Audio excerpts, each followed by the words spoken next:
সামাজিক যোগাযোগ মাধ্যমে আলোচিত সমালোচিত নীলা ইসরাফিল বাংলাদেশ ছেড়েছেন। প্রশাসনের একটি সূত্র সিটিজি পোস্টকে জানায়, গত বুধবার ঢাকার হযরত শাহজালাল আন্তর্জাতিক বিমানবন্দর থেকে জার্মানগামী একটি ফ্লাইটে চড়ে দেশ ছাড়েন নীলা ইসরাফিল। তার ঘনিষ্ঠ একটি সূত্রের দাবি, জার্মানিতে পৌঁছে তিনি রাজনৈতিক আশ্রয়ের আবেদন করতে পারেন। যদিও বিষয়টি নিয়ে নীলা এখনও প্রকাশ্যে কিছু জানাননি। দেশ ছাড়ার আগের দিনই ফেসবুকে একটি পোস্ট দেন নীলা। সেখানে তিনি জাতীয় নাগরিক পার্টির সাময়িক বরখাস্ত হওয়া নেতা সরওয়ার তুষারের বিরুদ্ধে নিজের স্বামীর স্থানে তার নাম ব্যবহার করার অভিযোগ তোলেন। সঙ্গে দেন ঢামেক হাসপাতালের একটি রোগী ভর্তি ফর্ম। তবে সরওয়ার তুষার এসব অভিযোগকে বাটপারি বলে উড়িয়ে দেন।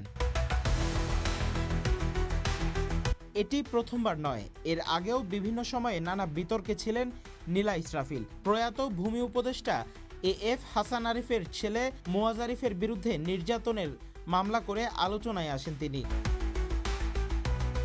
2021 সালের জুনে 9 মাসের অন্তঃসত্ত্বা অবস্থায় হত্যা চেষ্টার অভিযোগে গ্রেপ্তার হন নীলা। কারাগারেই জন্ম দেন তার দ্বিতীয় সন্তানকে। দেশ ছাড়ার কারণ নিয়ে জল্পনা থাকলেও অনেকে মনে করছেন এটি তার ব্যক্তিগত ও রাজনৈতিক চাপ থেকে বেরিয়ে যাওয়ার একটি পদক্ষেপ হতে পারে।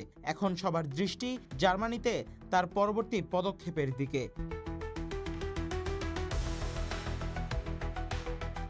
নীলা ইসরাফিলের এই পদক্ষেপ নিয়ে সামাজিক যোগাযোগ মাধ্যমে চলছে নানা আলোচনা। দেখার বিষয়, জার্মানিতে পৌঁছে তিনি আসলেই রাজনৈতিক আশ্রয়ের আবেদন করেন কিনা।